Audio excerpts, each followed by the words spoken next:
नमस्कार बंधु माने आजिर एही कार्यक्रम को आपण मानकु स्वागत। आजिर एही कार्यक्रम रे सिंह राशि व्यक्तिविशेष मानक पई बहुत गुरुत्वपूर्ण अटे। तो आपणकर जदि सिंह राशि होई थाए तेबे वीडियोटी को स्किप न करी थरे मात्र शेष पर्यंत निश्चित देखंतु। एवं सिंह राशि व्यक्तिविशेष मानक पई जीवन सरस्वती पूजा ठारो पर बदलिबाकू जाउछि। कारण ग्रह नक्षत्र गोचर रे एक बहुत बड़ परिवर्तन होबाकू जाउछि, जहा फल आपणक जीवन रे चालुथुबा समस्त दुख कष्ट एवं समस्यार अंत हेबाकू जाउछि एवं पुणी थरे आपणक जीवन को खुशी फेरिबाकू जाउछि। बुध एवं सूर्य राशि परिवर्तन करने जाउछंती, जहा द्वारा आपणक जीवन रे किछि बड़ हेबाकू ही जाउछि। तो ई सरस्वती पूजा ठारू आपणक जीवन रे चलीथिबा समस्त दुख कष्टर अंत हेबाकू जाउछि। पुनर्बार आपणक जीवन को खुशी फेरिबाकू जाउछि। एही सरस्वती पूजा ठारू आपणक जीवन रे कौन सब बड़ परिवर्तन होबाकू जाउछि ता जानिबा पई आम भिडियोटी को शेष पर्यंत निश्चित देखंतु।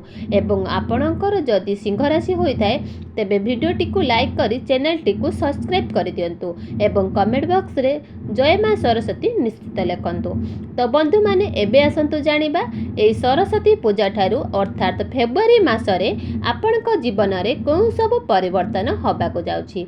फेब्रुआरी मासरे आपणक जीवन रे केउ सब घटना घटिबाकू जाउछि। तो बंधु माने आसंतु आरंभ करिबा आजिर एही कार्यक्रम को, जहा कि जन्म राशि एवं चंद्र राशि उपरे आधारित अटे।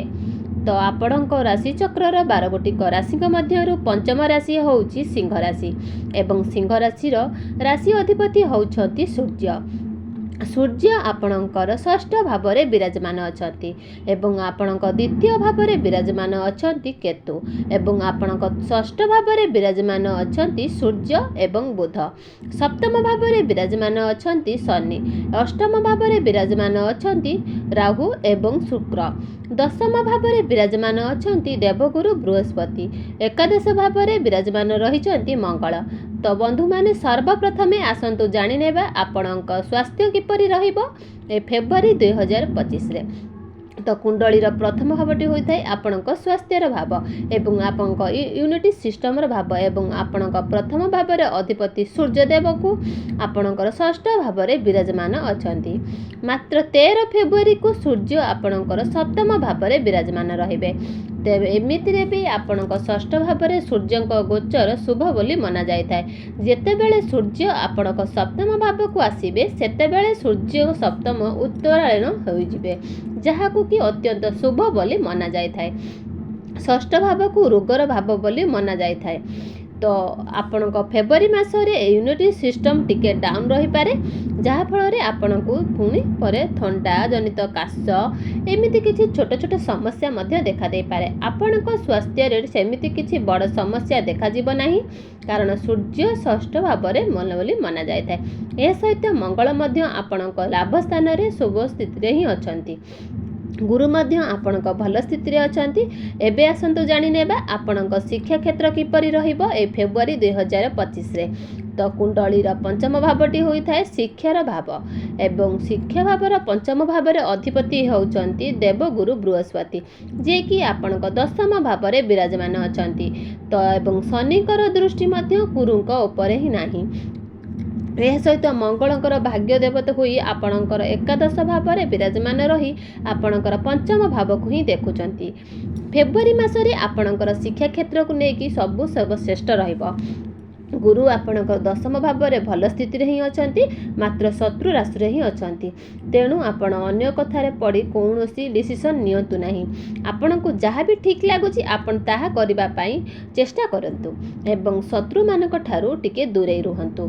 तो बंधु माने यदि पाठ पढ़ा रे आपणकर किछि बड़ डिसीजन नबाकू चाहुचंती, तो कौनसी एडमिशन नबाकू चाहुचंती, कौनसी फॉर्म फिलअप करिया चाहुचंती, तो फेब्रुआरी मासटी आपणक पई संपटिव रहिबो। मात्र जेहेतु गुरु तांकर शत्रु राशि रे अछंती, तो आपणकू ठीक समय लागि पारे, नचेत आपणकर सब काम किंतु भलरे होई जिवो। एबे आसंतु जानिबा आपणकर प्रेम जीवन किपरि रहिबो फेब्रुआरी 2025 रे। ତ ବନ୍ଧୁମାନେ କୁଣ୍ଡଳୀର ପଞ୍ଚମ ଭାବଟି ହୋଇଥାଏ ଶିକ୍ଷାର ଭାବ ହେବା ସହିତ ପଞ୍ଚମ ଭାବଟି ହୋଇଥାଏ ଆପଣଙ୍କ ପ୍ରେମ ଜୀବନର ଭାବ ଏବଂ ଆପଣଙ୍କର ପଞ୍ଚମ ଭାବରେ ଅଧିପତି ହେଉଛନ୍ତି ଦେବଗୁରୁ ବୃହସ୍ପତି, ଯିଏକି ଆପଣଙ୍କର ଦଶମ ଭାବରେ ହିଁ ବିରାଜମାନ ଅଛନ୍ତି ଏବଂ ଆପଣଙ୍କର ରାଶିର ଅଧିପତି ସୂର୍ଯ୍ୟ ଆପଣ ଗୁରୁଙ୍କ ଠାରୁ ନବମ ଭାବରେ ହିଁ ଅଛନ୍ତି, ଆପଣଙ୍କୁ ଷଷ୍ଠ ଭାବରେ ହିଁ ଅଛନ୍ତି ଏବଂ ସୂର୍ଯ୍ୟଙ୍କ ଠାରୁ ପଞ୍ଚମ ଭାବରେ ଗୁରୁ ବିରାଜମାନ ଅଛନ୍ତି, ଯାହାଫଳରେ ଆପଣଙ୍କ ପ୍ରେମ ଜୀବନ ପାଇଁ ବହୁତ ଶୁଭ ସଂଯୋଗ ଅଟେ। ତ ବନ୍ଧୁମାନେ ପ୍ରେମ ଜୀବନ ପାଇଁ ଆପଣଙ୍କର ଫେବୃଆରୀ ମାସଟି ବହୁତ ଭଲ ରହିବ, ଯେହେତୁ ଗୁରୁ ନିଜର ଶତ୍ରୁ ରାଶିରେ ଅଛନ୍ତି, ମଙ୍ଗଳଙ୍କର ଦୃଷ୍ଟି ପଞ୍ଚମ ଭାବ ଉପରେ ରହୁଅଛି, ତ ଆପଣଙ୍କ ପାର୍ଟନରଙ୍କ ମଧ୍ୟରେ ଟିକେ ବହୁତ କ୍ରୋଧ ସ୍ୱଭାବ ଦେଖିବାକୁ ପାଇବେ। କାରଣ ମଙ୍ଗଳଙ୍କର ଦୃଷ୍ଟି ଯେହେତୁ ଆପଣଙ୍କର ପଞ୍ଚମ ଭାବ ଉପରେ ପଡ଼ୁଅଛି, ମଙ୍ଗଳ ହେଉଛନ୍ତି ଅଗ୍ନି ତତ୍ତ୍ୱର ଗ୍ରହ, ସେଥିପାଇଁ ଆପଣ ତତ୍ପରଙ୍କ ଉପରେ ଟିକେ ଆଗ୍ରସନ ଦେଖିବାକୁ ପାଇବେ। ତେବେ ଯାହା ହେଲେ ବି ଆପଣଙ୍କ ପ୍ରେମ ଜୀବନ ଉପରେ କୌଣସି ବି ଖରାପ ପ୍ରଭାବ ପକାଇବ ନାହିଁ ଏବଂ ଆପଣଙ୍କ ଭଲ ପାଇବାର ବହୁତ ଠିକ୍ ରହିବ। ଏବେ ଆସନ୍ତୁ ଜାଣିବା ଆପଣଙ୍କ ବୈବାହିକ ଜୀବନ କିପରି ରହିବ ଏ ଫେବୃଆରୀ 2025ରେ। ତ ବନ୍ଧୁମାନେ କୁଣ୍ଡଳୀର ସପ୍ତମ ଭାବଟି ହୋଇଥାଏ ଆପଣଙ୍କ ବୈବାହିକ ଜୀବନର ଭାବ ଏବଂ ଆପଣ ଜୀବନ ସାଥୀର ଭାବ। ତ ଆପଣଙ୍କ ସପ୍ତମ ଭାବରେ ଶନି ବିରାଜମାନ ଅଛନ୍ତି, ନିଜର ସ୍ୱଗୃହରେ ବିରାଜମାନ ଅଛନ୍ତି, ଷଷ୍ଠ ଷଣ୍ମକ ରାଜଯୋଗ ନିର୍ମାଣ କରୁଛନ୍ତି। ସୂର୍ଯ୍ୟ ମଧ୍ୟ 13 ଫେବୃଆରୀ ପରେ ଆପଣଙ୍କର ସପ୍ତମ ଭାବକୁ ହିଁ ଆସିଯିବେ। 13 ଫେବୃଆରୀ ପରେ ପୂର୍ବରୁ ଆପଣଙ୍କର ବୈବାହିକ ଜୀବନରେ ସେତେଟା ଭଲ ରହିବ ନାହିଁ, କାରଣ 13 ଫେବୃଆରୀ ପୂର୍ବରୁ ସୂର୍ଯ୍ୟ ଏବଂ ଶନିଙ୍କର 1/12ର କନେକ୍ସନ୍ ରହୁଅଛି। ମାତ୍ର 13 ଫେବୃଆରୀକୁ ଆପଣଙ୍କ ହଠାତ୍ କରି ଦେଖିବେ ଯେ ଆପଣଙ୍କ ବୈବାହିକ ଜୀବନ ବହୁତ ବଡ଼ ସକାରାତ୍ମକ ପରିବର୍ତ୍ତନ ଚିନ୍ତାଧାରା ଆସିଯିବ। ଆପଣଙ୍କ ମଧ୍ୟରେ ଯଦି ବି କିଛି ଅଣ୍ଡରଷ୍ଟାଣ୍ଡିଂ ଚାଲିଥିବ, ଯାହା ବି କିଛି ଥିବ, ସେ ସମସ୍ୟା ସବୁ ହୋଇଯିବ ଏବଂ ଆପଣଙ୍କ ଭିତରେ ଭଲ ପାଇବା ବଢ଼ିବ, ଭୁଲ ବୁଝାମଣା ରହିବ ଏବଂ ଆପଣଙ୍କର ବହୁତ ମାଇଣ୍ଡ ମଧ୍ୟ ଷ୍ଟ୍ରଙ୍ଗ ରହିବ। ଆପଣ ବନ୍ଧୁମାନେ ଏପରି ସୂର୍ଯ୍ୟ ଏବଂ ଶନିଙ୍କୁ ପରସ୍ପରର ଶତ୍ରୁ ବୋଲି ମନାଯାଇଥାଏ, ତ ସେତେବେଳେ ଆପଣଙ୍କର ପ୍ରଥମର ଅଧିପତି ସପ୍ତମ ଭାବରେ ଅଧିପତି ଏକାଠି ଥାନ୍ତି, ତ ଏହା ଫଳରେ ଆପଣଙ୍କ ବୈବାହିକ ଜୀବନ ଉପରେ ଏହାର ଭଲ ପ୍ରଭାବ ପକାଇଥାଏ। ମାତ୍ର ବନ୍ଧୁମାନେ ଏହାର ନିଜର ଜୀବନସାଥୀ ଉପରେ ଟିକେ କ୍ରୋଧ ଦେଖିବାକୁ ପାଇବେ ଏବଂ ଏହା ସହିତ ଆପଣଙ୍କୁ ଆପଣଙ୍କ ନିଜକୁ ମଧ୍ୟ କଣ୍ଟ୍ରୋଲ କରିବାର ହିଁ ଅଛି। ଏବେ ଆସନ୍ତୁ ଜାଣିବା 11 ଫେବୃଆରୀକୁ ବୁଧ ଯେତେବେଳେ ଆପଣଙ୍କ ସପ୍ତମ ଭାବ ଉପରେ ଚାଲି ଆସିବେ, ତ 11 ଫେବୃଆରୀ ଯାହାକି 11, 12, 13 ଫେବୃଆରୀ ପରେ ଆପଣଙ୍କ ବିଜନେସ୍ରେ ବହୁତ ଗ୍ରୋଥ ଦେଖିବାକୁ ପାଇବେ।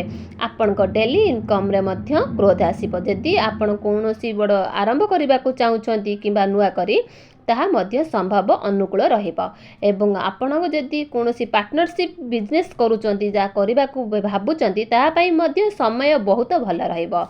ଏବେ ଆସନ୍ତୁ ଜାଣିବା କିଛି ବିଶେଷ ପ୍ରତିକାରକ ବିଷୟରେ, ଯେଉଁ ପ୍ରତିକାରକ କରିବା ଦ୍ୱାରା ଆପଣଙ୍କର ଆସୁଥିବା ଅଶୁଭତ ଯାହା ବି କିଛି ସମସ୍ୟା ଅଛି ସମାଧାନ ହୋଇଯିବ, ତ ଆପଣଙ୍କୁ ସମାଧ ଦୂର ବି ହେଇଯିବ।